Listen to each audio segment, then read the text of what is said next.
Why is the American, and this is just an off the wall question, and if you have any idea, please, uh, why are Americans really easy to influence? I feel like there's so much information in the world. There's so many ways of us to do research. Why do we have a country that swallows up the headlines and never willing to go deeper into that? But then also we're willing to argue to the death that they're right. Like, what is it about our country? Again, what is it about our country? I'll stop because I have more to add. That is very easily manipulated, left or right. That's an easy answer. We're very lazy. We don't want to do the time to actually read through an article, look at the information being said in that article, and then go back check it or fact check it, like between other media sources or actual facts.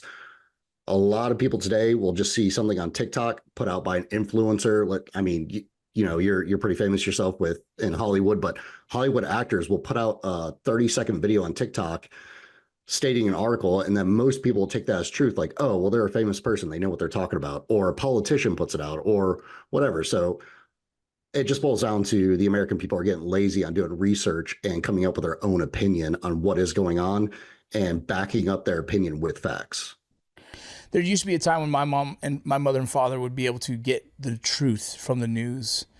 And our current time now, there's no way of ever knowing what is truth, what is slightly truth, and what is completely false, because you never know who's trying to influence some kind of agenda, which makes things very scary in America. But not only that, is it common for psychological operations, how about IO campaigns in America to use things like television and movies to also continue to gain influence?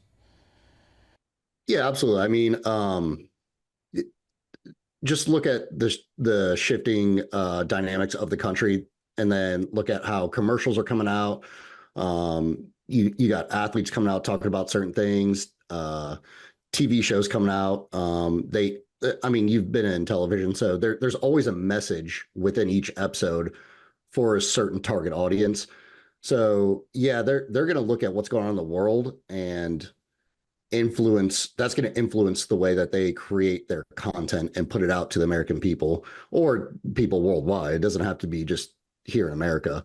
So yeah, to answer your question, yes, it's definitely utilized that they're using current events to gain a popular opinion versus, or whether it's on the left or the right or neutral.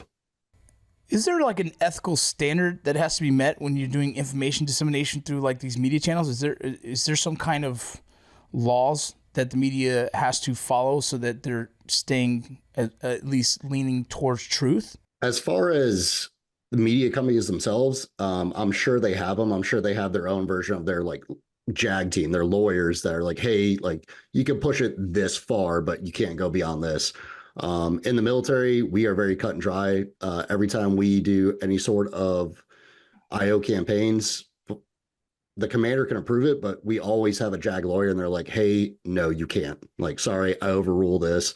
So we are very cut and dry our left and right limits. Now, as far as, the regular media and Hollywood or anybody creating content, it could be pretty loose. How do you measure the effectiveness of a campaign? So we have different ways of when we do it. Usually it's through analytics. So you have measures of effectiveness and measures of performance. So to kind of give an example of that, a measure of performance would be, let's say I'm shooting a gun. I have a 240 Bravo. I shoot 100 rounds of ammo. Measure of effectiveness is how many of those bullets hit the target. So I fired off 100 bullets, but only 2 hit the target. So that's bad measure of effectiveness from the measure of performance. Just kind of give it like a really easy term. Yeah. So, but yeah, there's ways that we do it. We have different organizations that can help give us those analytics after a message goes out to see what the populace thinks of the message. Is it going in the direction of the desired behavior that we want? And that's through surveys or however it is. And then we look at that when we get those analytics back, we look at that and like, hey, do we keep pushing forward? with this message, or do we have to step back and look and reevaluate and then kind of not really start from ground zero, but like reevaluate the message itself and figure out why it wasn't working the way we wanted it to? So that's no different than someone creating a targeted ad on Facebook or Instagram and then watching the effectiveness of the likes, shares, and comments, correct? Correct. Absolutely. Man, so you think about some of the stuff that's been put out recently from this election or whatnot, even just the border. Let's just go back to the horse patrol guy who, the so-called whipping that created an effect that people believed it and started demonizing the border patrol because of that. And so that in itself was an accidental opportunity that was used to be an IO campaign. Yeah, exactly. So that measure of performance was putting out that picture. The measure of effectiveness was seeing all the comments coming in through, social media and the news outlets, and people responding back like, oh, we hate the Border Patrol because they're whipping people. They're like, oh man, that one picture did us a lot of good towards this message.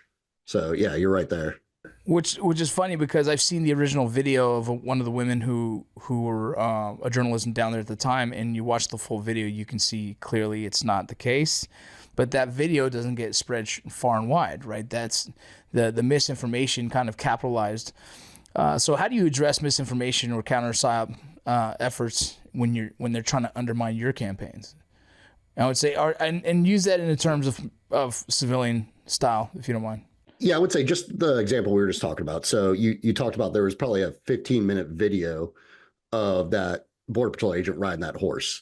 They only used probably 30 seconds of that video to create the effect that they wanted, and then cut out the rest of the video. So the mass populace did not see the 15-minute video, nor does anyone want to watch a 15-minute video. They're going to see 30 seconds and just automatically assume Border Patrol's bad. Yeah. So I mean, that happens all the time too. They're like, even media now, they're only going to show a few second clip, which is beneficial to them to get their message out, but not show the rest of the video or audio because it's damning to their IO campaign.